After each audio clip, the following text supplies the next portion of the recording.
Vous écoutez France Culture. La couleur tombée du ciel de Howard Phillips Lovecraft.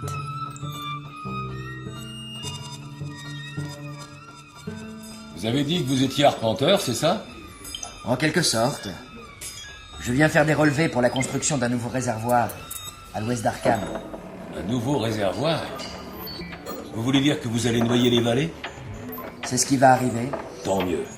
Surtout si vous recouvrez la lande foudroyée. Je ne sais pas si ce terrain est inclus. Il vaudrait mieux qu'il le soit, car le lieu est maudit. Encore une de vos légendes d'Arkham. Ce n'est pas une légende, jeune homme. C'est une histoire vraie, que peu de monde ose encore raconter. Si vous ne me croyez pas, demandez au vieil Amy Pierce. Il a bien connu les jours étranges. Et pour cause, ça s'est passé pas loin de sa ferme. Bien sûr, Amy n'a plus toute sa tête depuis bien des années, mais c'est le seul qui soit resté là. Le seul qui ose parler des jours étranges. Les jours étranges. La lande foudroyée. C'est un peu mélodramatique, non? Les gens de Boston, vous croyez tout savoir, alors que vous ne savez rien. Quand vous verrez la lande foudroyée, vous comprendrez pourquoi les voyageurs s'en écartent et préfèrent faire un détour. Pourquoi la route qui passe devant a été abandonnée depuis 30 ans. Moi, je vous dis, pensez bien à la recouvrir d'eau et qu'on n'en parle plus. Vous allez presque réussir à m'inquiéter. Ne riez pas, jeune homme. Et demandez-vous pourquoi les anciens occupants de la région s'en sont allés. Et pourquoi les étrangers n'aiment pas vivre en ce lieu. Il n'y a plus personne? Non. Des Canadiens français, des Italiens, des Polonais ont essayé de s'y installer, mais ils vont pas tarder à partir. Qu'est-ce qui les a chassés? Rien qu'ils aient pu voir, entendre ou toucher. C'est ce qu'ils ont pu imaginer. Le pays est funeste à l'imagination. Et il n'apporte jamais de rêves reposants. Je suis alors parti d'Arkham pour me diriger vers ces collines pleines de légendes, séparées par des vallées plantées de bois profonds dans lesquelles on se promène rarement. J'ai découvert des gorges, étroites et sombres, où les arbres s'inclinaient étrangement, où filtraient de minces ruisselets qui ne connaissaient pas la lumière du soleil. J'ai trouvé les traces d'une ancienne route parmi les herbes folles. Un trop grand silence régnait. Dans les espaces découverts, le long de cette ancienne route, se dressaient de petites fermes en ruine à flanc de collines. Le décor baignait dans une brume d'inquiétude accablante. On y discernait une note d'irréalité grotesque, comme si un élément essentiel de perspective ou de clair-obscur avait été faussé. Ce coin de Nouvelle-Angleterre ressemblait trop à une gravure sur bois illustrant un conte fantastique. Cependant, la lande foudroyée l'emportait en horreur sur tout le reste. Je l'ai reconnue au premier coup d'œil, au fond d'une large vallée, car nul autre nom n'aurait mieux convenu à cette localité, et nulle autre localité n'aurait mieux porté ce nom. Tout en la contemplant, je me suis dit qu'elle avait dû être ravagée par un incendie. J'éprouvais une étrange répugnance à m'en approcher. Je n'y discernais pas la moindre trace de végétation. Partout régnait une fine poussière grisâtre que nul vent ne semblait jamais soulever. Les arbres rabougris du voisinage dépérissaient. Plusieurs troncs morts, debout ou couchés, bordaient son périmètre. J'aperçus à ma droite les pierres et les briques écroulées d'une cheminée et d'une cave, ainsi que la noire ouverture béante d'un puits abandonné, dont les vapeurs stagnantes prenaient d'étranges teintes au soleil. Je ne m'étonnais plus des propos apeurés que murmuraient les habitants d'Arkham. En revenant sur mes pas pour reprendre la route principale qui mène à Arkham, je découvris enfin ce que je cherchais. La vieille demeure d'Amy Pierce, celui qui devait en savoir davantage sur cette région. Il y a quelqu'un? Qu'est-ce que c'est? J'ai besoin d'aide. Je suis perdu.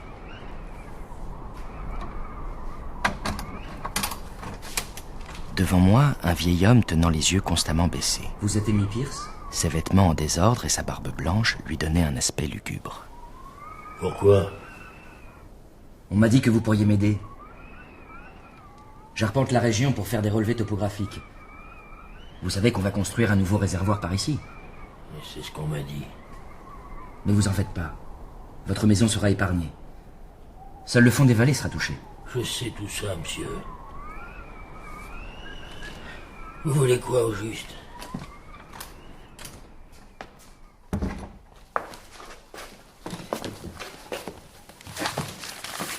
J'ai besoin de donner un nom à divers éléments. Pourquoi faire? Puisque vous allez les recouvrir d'eau. Disons que ce sera plus facile pour mon rapport. Les noms, monsieur, vaut mieux les oublier. Vaut mieux que tout ça soit sous l'eau. Après ce qui s'est passé pendant les jours étranges. Les jours étranges? Vous n'êtes pas le premier à en parler. Ah, ça... Je suis sans doute celui qui en sait le plus là-dessus.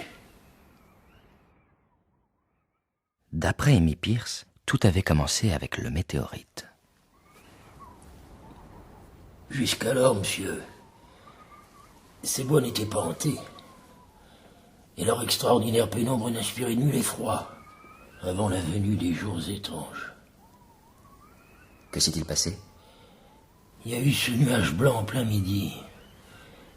Cette série d'explosions dans l'air. Cette colonne de fumée issue de la vallée au cœur des bois.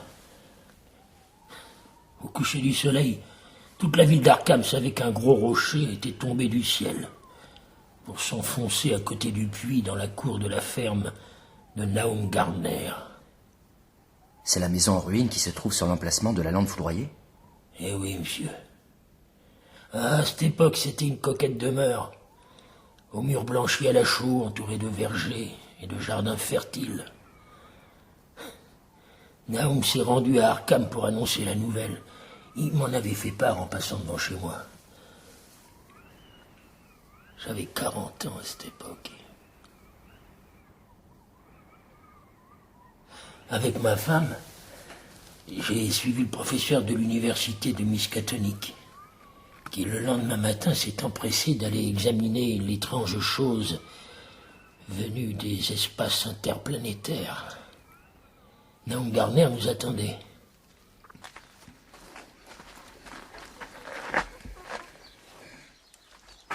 Je ne comprends pas, vous avez dit que la pierre était grosse. C'est qu'elle a rapetissé depuis hier. Regardez le monticule brunâtre au-dessus de la terre éventrée. Et l'herbe calcinée près du puits. La trace est plus grande que la pierre. Mais les pierres ne rapetissent pas. C'est étrange. Elle est encore chaude. Elle a émis une faible clarté au cours de la nuit.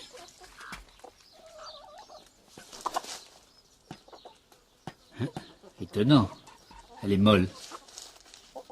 Presque plastique.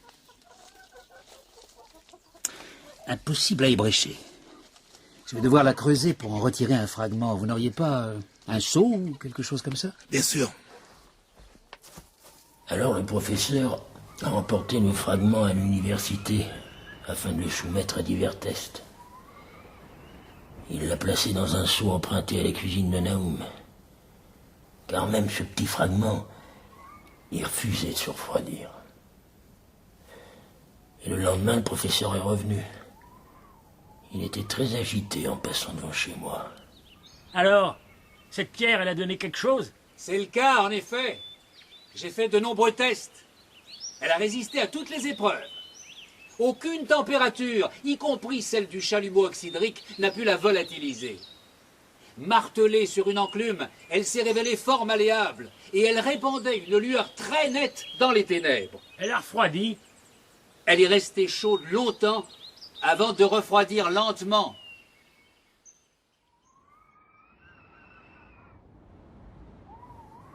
Vous voyez, monsieur, je me souviens plus trop de tous les noms que ce professeur a employés.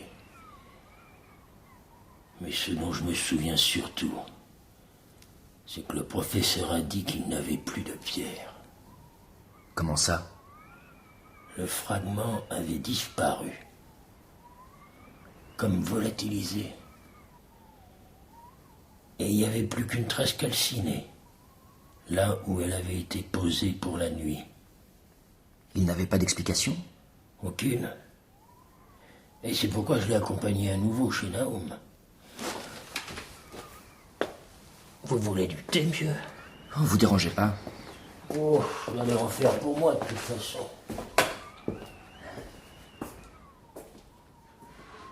J'imagine que la météorite avait encore rétréci? Ouais, exact, monsieur. Tout autour de la masse brune, près du puits, il y avait un espace vide. Sauf à l'endroit où le sol s'était creusé. Alors qu'elle mesurait 2,50 m de large la veille, elle atteignait à peine 2 mètres maintenant. Elle était encore brûlante. Et le professeur a étudié sa surface avec curiosité, tout en détachant un gros morceau, avec un ciseau à froid.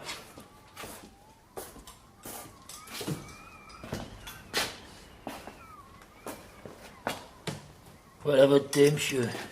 Merci.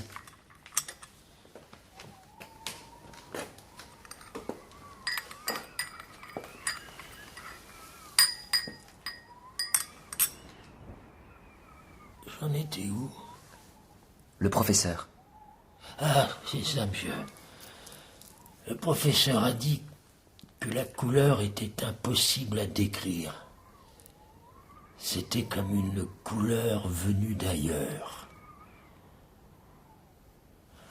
Ensuite, le professeur est rentré à Arkham avec le second morceau de la pierre, qui, au laboratoire, s'est montré aussi déconcertant que le précédent. Et cette nuit-là, un violent orage a éclaté.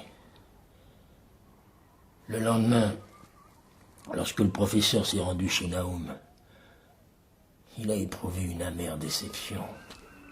Qu'avez-vous fait de la pierre? Ah, rien du tout. Mais elle doit avoir quelque chose de particulier avec l'électricité. Comment cela? Elle a attiré la foudre. 6 fois en 1 heure, j'ai vu les éclairs frapper la cour de devant. Quand l'orage a pris fin, il n'y avait plus rien auprès du vieux puits, que le trou à demi comblé par les éboulis. J'ai creusé l'emplacement, j'ai rien trouvé. Le professeur, lui aussi, a constaté la disparition totale du météorite. Et il est retourné dans son laboratoire pour poursuivre ses expériences sur le second morceau. Je crois qu'il l'avait soigneusement enfermé dans un coffret de plomb. Si bien qu'il a duré 1 semaine avant de disparaître, sans laisser la moindre trace. Je suppose qu'il n'a rien trouvé de plus. Ah, vous commencez à comprendre les choses, monsieur.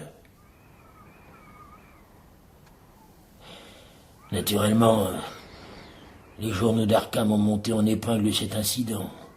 Ils ont envoyé des reporters. Naoum est devenu une célébrité locale. Il était comment? Naoum? À ce moment, c'était un homme maigre et jovial, âgé de 50 ans, qui vivait avec sa femme et ses 3 fils, du produit de ses terres. On se voyait fréquemment. Nos femmes échangeaient des visites. Et jusqu'à ce moment, je n'avais rien eu à lui reprocher. Ni après, d'ailleurs. Amy? Quoi? Vous parliez de Naoum. Naoum. Oui. Oui, bien sûr. Juillet et août ont été très chauds. Naoum travaillait dur à faire les foins dans son pré de 4 hectares, au-delà de Chapman's Brook.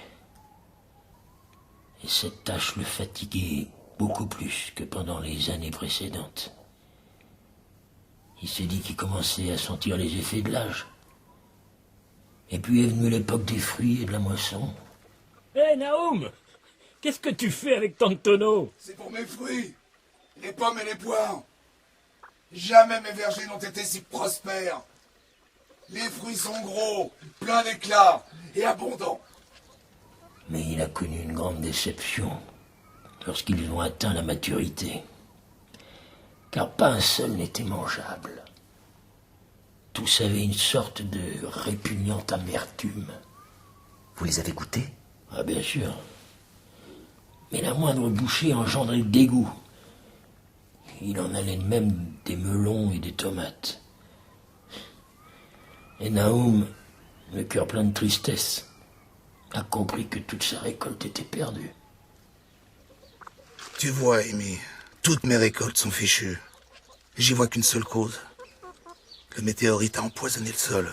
Il est resté que 2 jours. C'est suffisant. Heureusement que la majeure partie des autres récoltes se trouve dans les hautes terres, le long de la route. Vous pensiez également que la météorite était responsable? Non, monsieur. Mais il fallait bien qu'il trouve une raison. Et l'hiver a été précoce et très froid cette année-là. J'ai vu Nahum moins souvent, tout en constatant qu'il avait l'air soucieux. Sa femme et ses enfants, eux aussi, paraissaient d'humeur taciturne. La famille Gardner n'assistait plus régulièrement aux offices, ni aux diverses réjouissances du village. Pour quelle raison? Mais j'en avais aucune idée.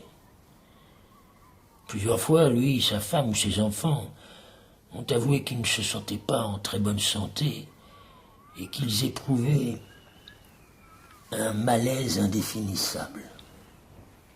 Tu sais, Amy, j'ai l'impression qu'il se passe des choses bizarres autour de la ferme. Qu'est-ce que t'entends par des choses bizarres? J'ai vu des empreintes dans la neige. Des empreintes d'écureuils, de lapins blancs ou de renards, qui avaient quelque chose d'anormal dans leur dimension et leur disposition. Oh, tout d'abord, j'ai pas fait attention à ses propos. Puis un soir que je passais en traîneau devant la maison de Nahum, en revenant de Clark's Corner, j'ai vu un lapin traverser la route au clair de lune. Les bonds de l'animal étaient si longs que même mon cheval s'est énervé.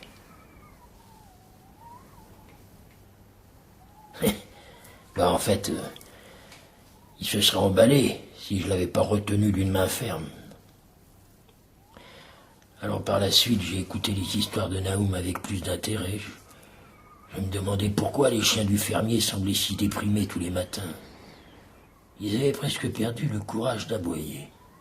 Une sorte d'apathie? Un peu comme Nahum et sa famille? En quelque sorte. Mais c'était maintenant un fait bien établi que les chevaux prenaient peur aux abords de la ferme de Nahum. Et qu'il y avait des choses bizarres. Les gens ont affirmé que la neige fondait autour de la ferme plus vite que partout ailleurs. Début mars, non loin de chez les Gardner, on a remarqué les choux qui émergeaient de la boue. Ils étaient énormes. Et il était impossible d'en définir la couleur. Au cours de l'après-midi, plusieurs personnes sont allées voir cette végétation anormale. Alors on a reparlé des fruits gâtés de l'automne précédent. Et le bruit s'est répandu que les champs de Nahum étaient empoisonnés. Bien entendu, le météorite en était cause. Se rappelant que le professeur de l'université avait trouvé la pierre fort étrange, quelques fermiers sont allés lui exposer la situation. Il est revenu voir? Eh oui, monsieur. Mais il s'est montré très modéré dans ses conclusions. Il est vrai que les plantes incriminées sont fort bizarres. Peut-être un élément minéral du météorite a-t-il pénétré dans le sol. Les pluies ne tarderont pas à l'entraîner. Et les empreintes de pas? Et les chevaux effrayés? De la superstition que les paysans de la région ont colportée. Il ne croyait en rien? Non, monsieur. En conséquence, pendant toute la durée des jours étranges, ce professeur dédaigneux s'est tenu à l'écart de nous autres, les ignorants. Et pourtant, les étrangetés ont continué. Les arbres ont bourgeonné prématurément autour de la ferme des Gardner. La nuit, ils oscillaient d'une façon inquiétante au souffle du vent. Tadeusz, le second fils de Nahum, âgé de 15 ans, a juré plusieurs fois qu'ils oscillaient également quand aucune brise ne soufflait. Mais on refusait de le croire. Et bientôt on a commencé à murmurer que les Gardner étaient un peu détraqués. En avril, on a commencé à ne plus emprunter la route qui passait devant la ferme, et qui devait être complètement abandonnée par la suite. Et moi, j'y allais encore. C'était la végétation qui épouvantait. Tous les arbres du verger s'étaient couverts de fleurs aux teintes bizarres, comme les variantes d'une couleur morbide. Du rouge? Du gris? Du vert? Hélas, monsieur, aucune idée. Aujourd'hui encore, je suis incapable de dire vers quoi elles s'apparentaient parmi les couleurs connues. Elles nous étaient pourtant familières à Nahum et à moi, car elles nous rappelaient le météorite. Nahum a labouré et ensemencé le pré de 4 hectares, ainsi que les champs à flanc de colline. Mais il n'a plus touché au terrain autour de la maison. Et il savait que ce serait inutile. Lorsque ses voisins ont commencé à éviter sa maison, il en a été naturellement très affecté. Mais sa femme l'a bien été davantage. Ses fils les témoins, car ils allaient tous les jours à l'école. Cependant, les commérages leur inspiraient une certaine frayeur. Tadeusz, une nature particulièrement sensible, en souffrait plus que ses frères. Il n'y avait plus que vous comme témoin. C'est ça, monsieur. Il n'y avait plus que moi.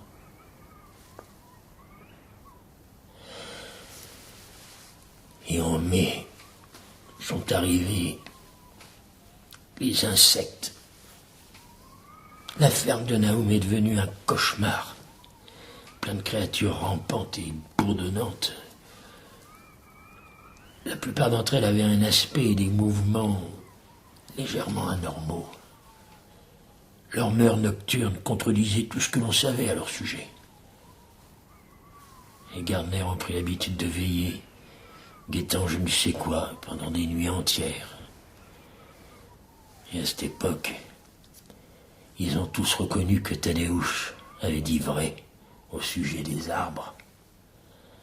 Madame Gardner a été la première, après son fils, à observer le phénomène par sa fenêtre, tandis qu'elle contemplait les rameaux d'un érable qui se détachait sur le ciel. Il bougeait, à n'en pas douter,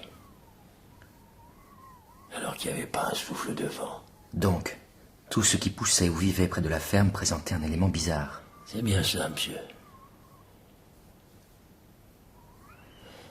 À cette époque, j'ignorais encore ce qui se passait vraiment avec la végétation. Mais c'était loin d'être fini. Jusqu'alors, les prés semblaient intacts. Les vaches paissaient librement à proximité de la maison. Vers la fin du mois de mai, le lait a commencé à se gâter. Alors Nahum a envoyé ses vaches sur les hautes terres. Mais tout est rentré dans l'ordre.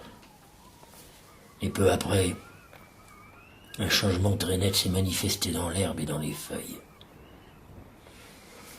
La verdure devenait grise et singulièrement cassante autour de la ferme. Et quand l'école a fermé ses portes, les Gardner se sont trouvés pratiquement retranchés du monde. Ils ont dû parfois me confier le soin de faire leurs courses à la ville. Vous étiez inquiet? Ah, ça pour sûr. La famille entière semblait victime d'une étrange dégénérescence physique et mentale. Aussi personne n'a été surpris d'apprendre que Madame Gardner était devenue folle. Folle? Vraiment folle? Oui, monsieur. Ça s'est produit en juin, environ 1 an après la chute du météore. Comment va ta femme, Naoum? C'est pas mieux qu'avant. Elle se met à crier qu'elle voit dans l'air des choses impossibles à décrire.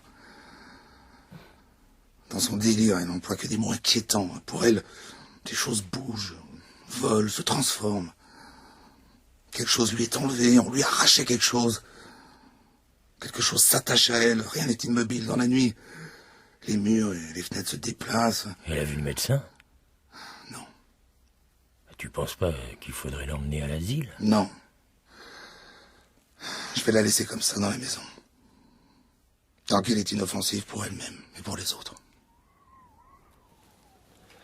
Mais la situation a empiré, monsieur. Lorsque les enfants ont pris peur, lorsque Tadeusz a failli s'évanouir à la vue des grimaces menaçantes de sa mère, Naoum a décidé de l'enfermer dans la mansarde à l'étage. En juillet, elle a cessé de parler. Et elle se traînait à 4 pattes. Tu sais quoi, Amy? Je crois qu'elle luit légèrement dans le noir. Tout comme la végétation environnante. Naoum aussi devenait fou? Non, il donnait juste l'impression d'être troublé. Amy, je dois t'emprunter ton cheval pour les foins. T'as pas assez des tiens? Ils se sont enfuis il y a plusieurs jours. On te les a volés? Non. Enfuis, je te dis. Au milieu de la nuit, ils se sont réveillés et ils se sont mis à hennir et à ruer. Il n'y avait rien pour les calmer. Quand j'ai ouvert la porte, ils sont sauvés. On les a retrouvés?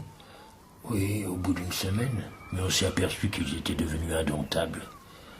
On a dû les abattre. Alors je lui ai passé mon cheval. Et tout ce que je sais, c'est qu'il refusait d'approcher de la grange. Il faisait des écarts, il hennissait, il restait sur place. Ils ont dû le laisser dans la cour et les charger à la fourche. Pendant tout ce temps, la végétation devenait de plus en plus grise et cassante. Même les fleurs aux teintes si bizarres tournaient au gris, ainsi que les fruits ratatinés et insipides. Tous gris et affreusement déformés. Et c'est aussi à ce moment que les insectes monstrueux sont morts, y compris les abeilles qui avaient quitté leur ruche pour gagner les bois. Les autorités n'ont pas été prévenues? Naoum n'en parlait à personne, il ne voulait pas que je le fasse. Il attendait que ça se passe. Mais rien n'est passé. Non, monsieur, rien n'est passé. Au contraire.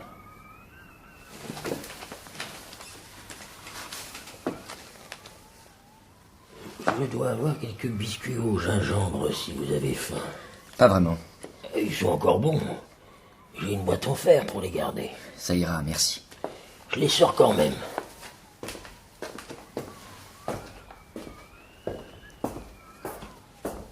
Et en septembre, la végétation s'est émiettée rapidement en poudre grisâtre.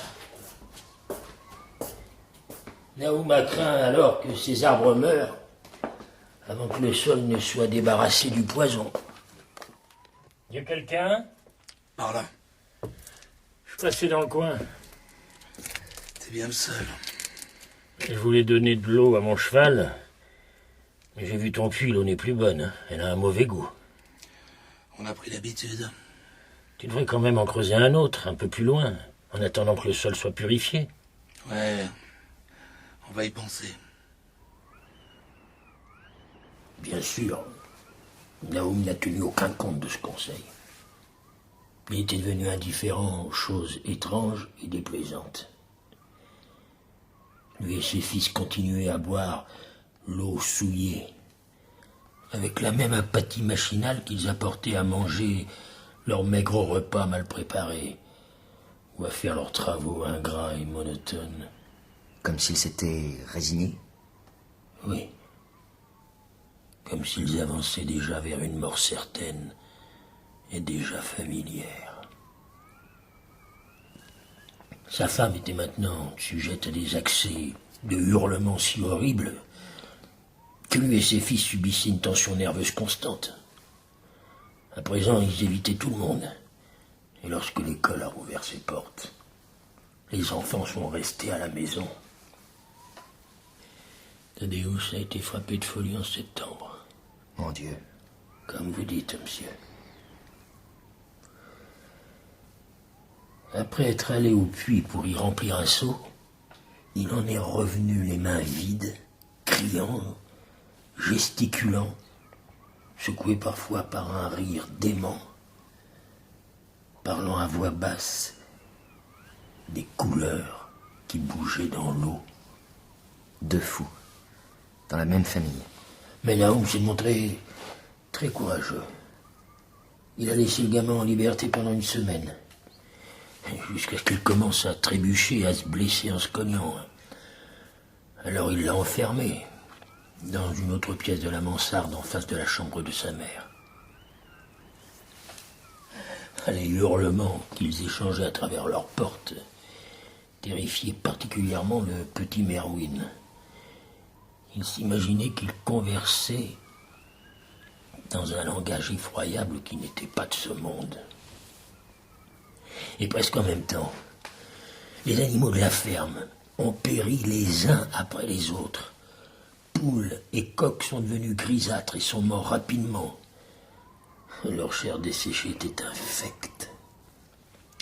Les porcs ont grossi démesurément, puis ont commencé soudain à subir des transformations répugnantes avant de mourir. Ensuite, les vaches ont succombé à ce mal mystérieux, et aucun vétérinaire rural ne voulait s'approcher de la ferme. Quant à celui d'Arkham, il était manifestement déconcerté. Naoum avait tout perdu. En effet, monsieur. Quand est arrivée l'époque de la moisson, il ne restait pas un seul animal chez les Gardner.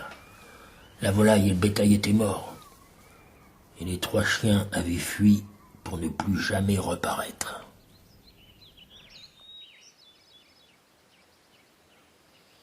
Naoum, qu'est-ce que tu fais par ici, loin de ta ferme? Terrible nouvelle. Tu me fais peur. Thaddeus. Il est mort. Seigneur, Mort de quoi? Je l'ignore. J'ai pas cherché à savoir. J'ai préféré creuser une fosse pour l'ensevelir au plus vite. bien sûr, avec ma femme, nous l'avons consolé autant que possible. Mais nous étions inquiets pour eux et pour nous aussi. Je l'ai raccompagné chez lui avec beaucoup de répugnance. Et j'ai fait ce que j'ai pu pour apaiser les sanglots convulsifs du petit Merwin. Zenas, lui, n'avait pas besoin d'être calmé. Depuis quelques jours, il passait son temps à regarder le vide et à exécuter machinalement les ordres de son père. Parfois, au cri strident de Merwin, répondaient les cris étouffés de la folle enfermée dans la mansarde. À la tombée de la nuit, je me suis arrangé pour prendre congé. En dépit de ma vive amitié pour lui, rien n'aurait pu me faire rester en ce lieu où la végétation commençait à émettre une lueur phosphorescente, où les arbres semblaient osciller en l'absence de la moindre brise. Et 3 jours plus tard, Naoum faisait irruption dans ma cuisine. Cette fois, c'est Merwin. Il a disparu. Tu veux dire qu'il est mort? Je l'ai cherché partout, il n'est plus à la ferme. Il est allé au puits tard dans la nuit, portant un seau et une lanterne. Et il n'est pas revenu. Il s'enfuit peut-être. Peut-être. Depuis quelque temps, elle a perdu tout contrôle de ses nerfs et de ses actes. Rien ne fait crier. J'ai entendu un hurlement frénétique dans la cour. Mais mon gamin avait disparu avant même que j'ouvre la porte. Au lever du soleil, après avoir fouillé vainement les champs et les bois, j'ai découvert près du puits des objets fort curieux. Une masse de fer informe, à demi fondue, représentait certainement la lanterne. À côté, une poignée et des cercles de fer tordus, qui devaient être les débris du seau. Je sais pas quoi penser. Faut peut-être prévenir. Inutile. Les fermiers du voisinage viendront pas m'aider. Quant aux gens d'Arkham, ils vont se moquer de moi. T'as des morts. Mais Merwin n'est plus là. Quelque chose rampe autour de la ferme. Quelque chose qu'on ne peut pas voir ni entendre. Bientôt je vais disparaître, moi aussi. Ne dis pas ça. Amy, il faut que tu veilles sur ma femme et sur Zenas. Si jamais ils me survivent. Ça doit être un châtiment du ciel. Mais j'arrive pas à comprendre pourquoi. Car j'ai toujours suivi les voies du Seigneur. Pendant plus de 2 semaines, je n'ai plus revu Nahum. Inquiet à l'idée de ce qui avait pu se passer, j'ai surmonté ma répugnance et je me suis rendu chez les Gardner. Nulle fumée ne montait de la grande cheminée. Mais pendant un instant, j'ai redouté le pire. La ferme avait un aspect effrayant. Des feuilles et des herbes grisâtres couvraient le sol. Les grands arbres nus griffaient le ciel gris de novembre avec une méchanceté qui se manifestait dans une modification subite de l'inclinaison de leurs branches. Nahum vivait encore? Ah oui, monsieur. Et dans un sale état. Il était étendu sur un petit lit dans la cuisine. Dans la pièce régnait un froid glacial. Il semblait très affaibli, mais parfaitement conscient. Et capable de donner à Zenas des ordres simples. Que s'était-il passé? Je crois que la corde avait fini par se rompre. Nahum n'éprouverait plus désormais aucun chagrin. Ses propos devenaient incohérents. Merwin, dans le puits. Il vit dans le puits. Et ta femme?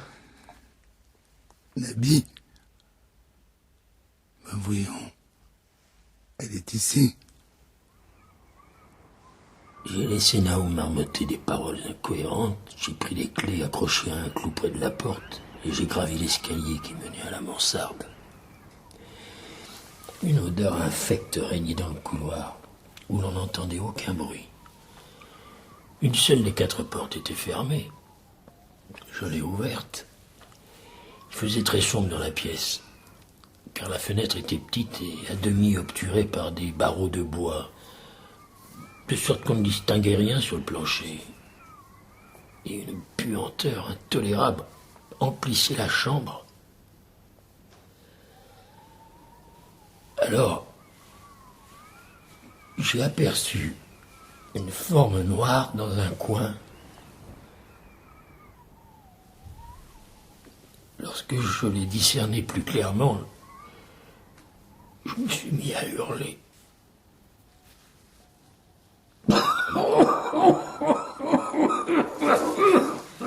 Vous allez bien? Amy? Oui. J'étais paralysé par l'horrifiant spectacle que je contemplais. La chose monstrueuse qui se trouvait devant moi. Madame Gardner avait certainement subi le sort épouvantable du bétail. Mais le plus affreux, c'est que cette abomination bougeait tout en continuant à s'effriter sur le plancher.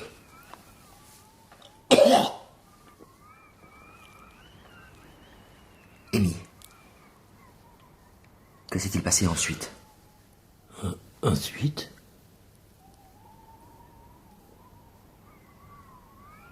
ensuite, j'ai franchi la porte et j'ai enfermé le secret maudit. Il me fallait à présent m'occuper de Nahum, le conduire en un lieu où l'on pourrait le soigner.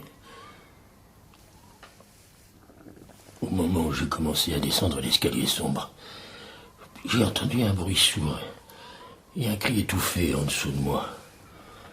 Je me suis arrêté sous l'effet d'une crainte vague et j'ai perçu d'autres sons au bas de l'escalier. On traînait un objet pesant sur le sol. Par ailleurs, il y avait un bruit diabolique, ignoble, visqueux. Le bruit d'une succion immonde. Le moindre détail de la scène est gravé profondément dans mon cerveau. Les bruits, l'atroce sensation d'attente, les ténèbres, l'escalier, et surtout, bonté divine, la faible luminosité de toutes les boiseries visibles, marches, lattes, poutres. Et à ce moment a retenti le hennissement frénétique de mon cheval, suivi par le fracas d'un galop furieux. Il s'enfuyait. Mais ce n'était pas tout. Il y a eu un autre bruit au dehors, une espèce d'éclaboussement provenant du puits.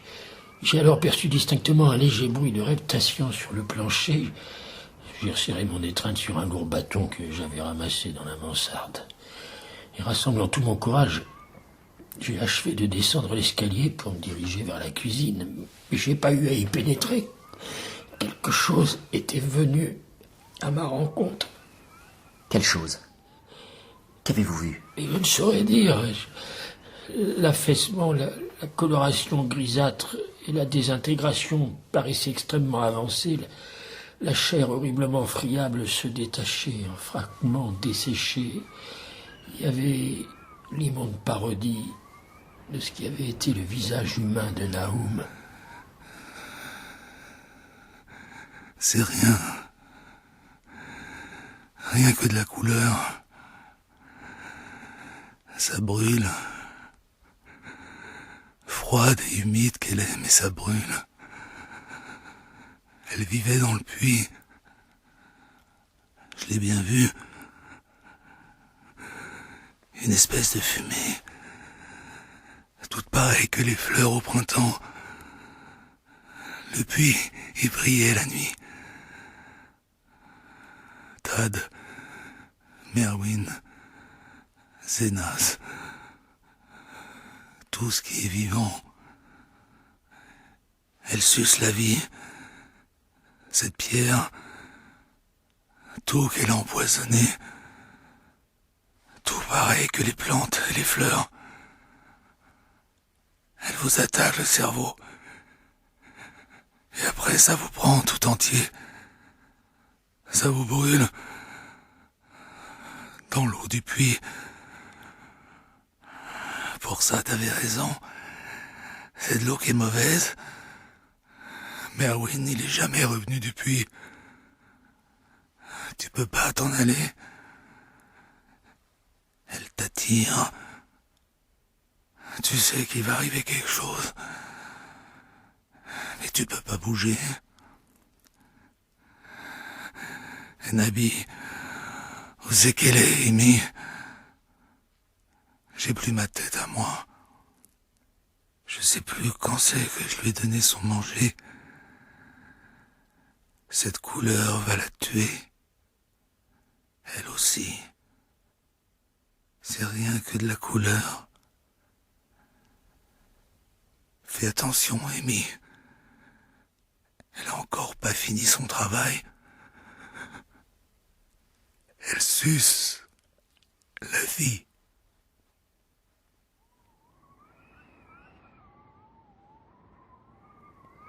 C'était fini.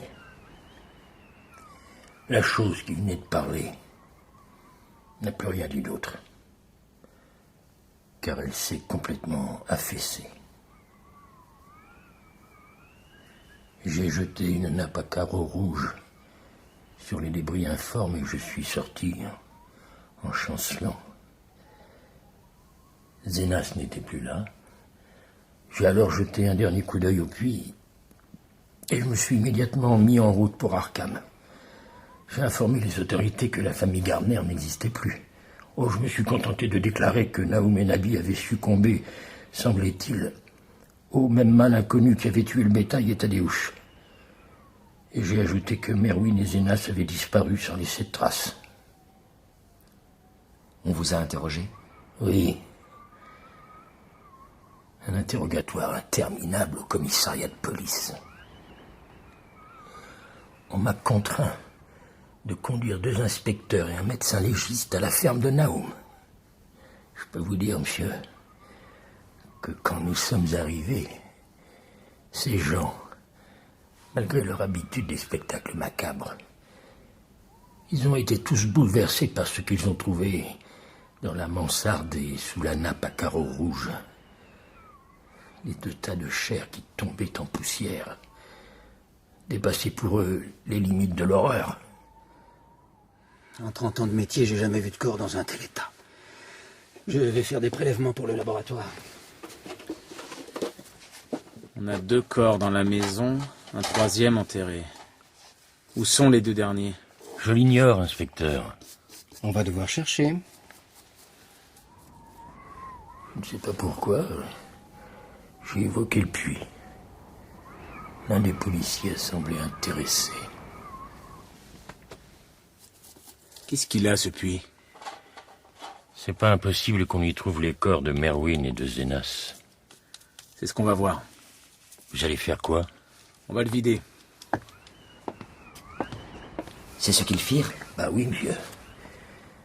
Ils se sont mis à hisser des seaux d'eau nauséabondes qu'ils ont répandus sur le sol en reniflant d'un air dégoûté. Vers la fin, ils ont même dû se boucher le nez tellement la puanteur était forte. Heureusement que le niveau d'eau n'est pas trop important. Vous voyez quelque chose? C'est pas clair, mais il y a des ossements, des crânes humains et des animaux. Un chien sans doute et d'autres que je ne reconnais pas. La vase du fond semble très poreuse et pleine de bulles. Passez-moi une perche que je sonde. Il a sondé le puits sans trouver le fond. Comme s'il y avait des mètres et des mètres de vase. Quand il a été évident qu'on n'apprendrait rien de plus, on a regagné le salon de la ferme. Vous en pensez quoi? C'est vraiment déconcertant. Tout à fait. Je ne vois pas le lien entre les morts dans la maison et les cadavres dans le puits. Sans compter l'état étrange de la végétation. Et tout ce qu'on raconte dans le pays. Il y a des choses qu'on peut pas expliquer, je vous dis. Bien sûr que toute chose a une explication. Commençons par l'origine de tout ça. Le météorite qui a empoisonné le sol. Ça n'explique pas les maladies sur les animaux qui n'ont mangé aucune des plantes poussant sur ce sol. C'est l'eau du puits, alors. Il faudrait faire des analyses. Comment vous expliquez les 2 garçons qui se sont jetés dans ce puits? Et pourquoi trouve-t-on partout cette couleur et cette désintégration? Regardez. Quoi? La lueur. Il y a une lueur qui sort du puits. Vous avez raison. C'est une lueur d'une étrange couleur qui monte vers le ciel. C'est la couleur qu'il y avait sur le météorite. C'est la couleur de la végétation du printemps. Naoum savait. Il disait que ça venait d'un endroit où les choses sont pas pareilles qu'ici. Quelque chose leur fait peur. Il faut y aller. N'allez pas là-bas. Tout ça, c'est bien plus compliqué que ça en a l'air. Naoum m'a dit qu'il y a une chose dans le puits qui suce la vie. Une chose qui vient de très loin dans le ciel. Comme le météorite. De la façon qu'elle est faite et de la façon qu'elle tue. C'est sûr qu'elle n'appartient pas à notre monde créé par notre Seigneur. La lumière devient plus forte. Et les chevaux paniquent. Les arbres bougent. Vous voyez comme les arbres bougent? Comme s'ils frissonnaient. Et pourtant, il n'y a pas de vent. Éteignez les lanternes. Regardez. Les arbres commencent à briller. La couleur, c'est la même couleur. La lumière du puits est de plus en plus dense. Amy, expliquez-nous. Je ne sais pas, je ne sais plus, c'est peut-être la fin du monde. La lumière monte de plus en plus haut vers le ciel. 2 chevaux s'enfuient. Ceux qui tiraient la charrette, il reste que le mien. La grange se met à briller, elle aussi. Ça s'étend sur tout ce qu'il y a d'organique dans les parages. J'ai peut-être réveillé quelque chose en sondant le fond du puits. Pourtant, il n'y avait pas de fond. Uniquement de la vase et des bulles. Ça vient de cette pierre. Ça a grandi au fond du puits. Ça a tué tout ce qui était vivant. Ça s'est nourri de leur corps et de leur esprit. Tad et Merwin, Zenas et Nabi, et Naoum pour finir. Ils ont tous bu l'eau du puits. Ça vient d'un autre monde où les choses sont pas pareilles que chez nous. Et maintenant, ça repart d'où c'est venu. Mon cheval! Non! Non! Amy, qu'est-il arrivé à votre cheval? Je ne sais pas. Il gisait à terre, baignant dans la lumière.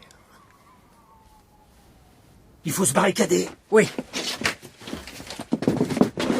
C'est pas la peine. Regardez. La lumière, elle commence à envahir la pièce. Les lattes de plancher. Il faut quitter la maison au plus vite. La porte de derrière, elle donne sur un sentier. Je vais la défoncer.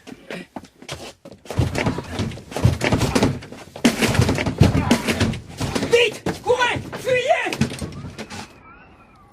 Alors on s'est mis à courir comme dans un rêve, sans oser regarder. Quand on s'est enfin retourné vers la vallée, on a vu un spectacle terrifiant. La ferme tout entière baignée dans cette hideuse couleur indéfinissable, amorphe. Ce mystérieux arc-en-ciel empoisonné, issu du puits, bouillonnant, clapotant, scintillant, s'étendant sans cesse. Puis brusquement, cette abomination s'est élevée tout droit vers le ciel, comme une fusée ou un météore, sans laisser la moindre trace derrière elle.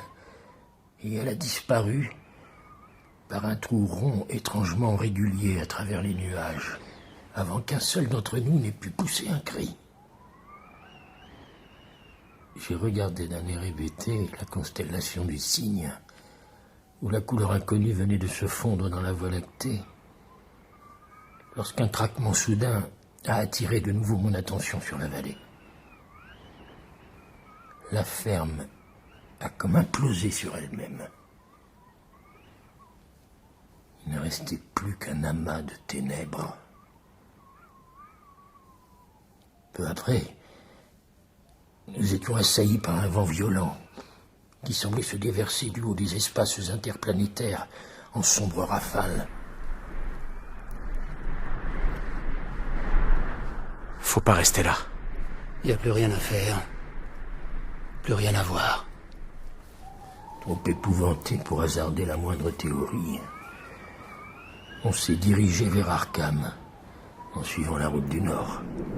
Je vous en prie, accompagnez-moi jusqu'à ma ferme. Je suis incapable de rentrer seul. Ils ont accepté de m'accompagner. Alors, en arrivant au sommet de la colline, je me suis retourné pour jeter un dernier coup d'œil sur l'emplacement de la ferme de Naoum. Vous avez vu quelque chose?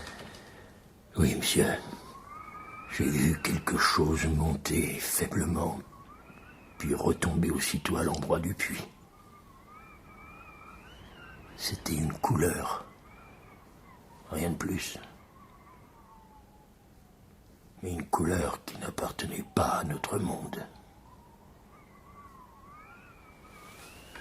Et les inspecteurs et le légiste sont revenus le lendemain matin examiner les ruines de la ferme. Mais ce n'étaient pas des ruines à proprement parler.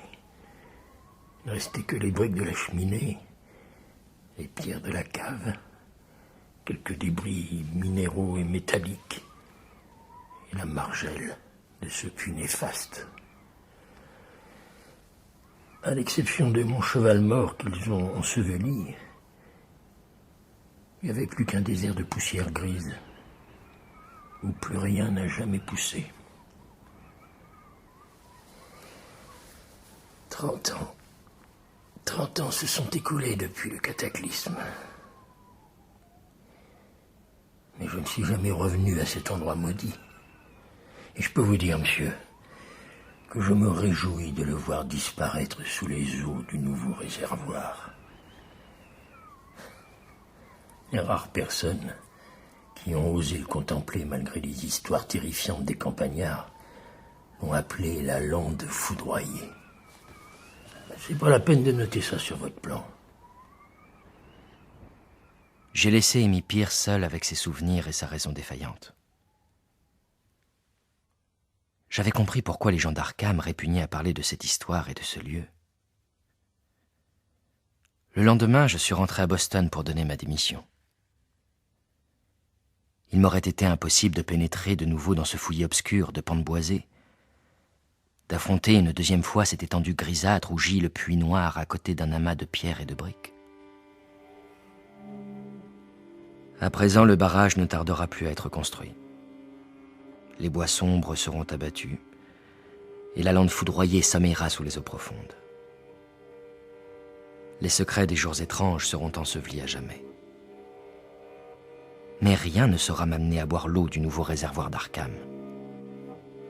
Ne me demandez pas mon opinion, je vous répondrai que je ne sais rien. En effet, je n'ai recueilli que le témoignage d'Amy, car les gens d'Arkham refusent toujours de parler des jours étranges, et le professeur qui a examiné l'aérolithe est mort depuis quelques années. Je crois pouvoir affirmer que la pierre tombée du ciel contenait quelque chose qui s'est nourri de tous les organismes vivants de la lande foudroyée avant de regagner les espaces interplanétaires. Mais il doit y avoir autre chose encore embusquée dans le puits, car la lumière solaire n'a pas une teinte normale au-dessus de la margelle. Une chose infernale doit être enfermée d'une façon ou d'une autre, sans quoi elle se propagerait rapidement. Dieu seul sait de quoi il s'agit. Je n'ai jamais douté de la sincérité d'Amy. Il sait tellement de choses sur cette couleur dont l'influence est insidieuse. Je me demande souvent pourquoi il n'a jamais réussi à partir de chez lui. Et pourquoi il se souvenait aussi bien de certaines paroles de Nahum.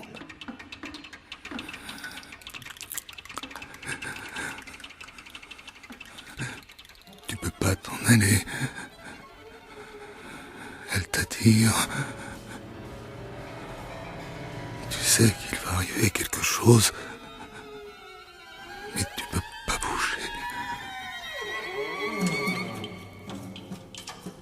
C'était La couleur tombée du ciel de Howard Phillips Lovecraft, dans une adaptation de Laurent Martin, avec Jean-Benoît Souille, le narrateur, Pierre Forest, l'habitant, Jean Aucotrel, Amy Pierce, Franck Lorrain, premier inspecteur, Martin Amick, deuxième inspecteur, Philippe Lofredo, Nahum Gardner, Jean-Paul Comard, le légiste, Bernard Alouf, le professeur. Bruitage, Bertrand Amiel. Assistance technique et montage, Pierre-Henry. Prise de son et mixage, Bernard Laniel. Assistante à la réalisation, Lise-Marie Barré. Réalisation, Étienne Vallès.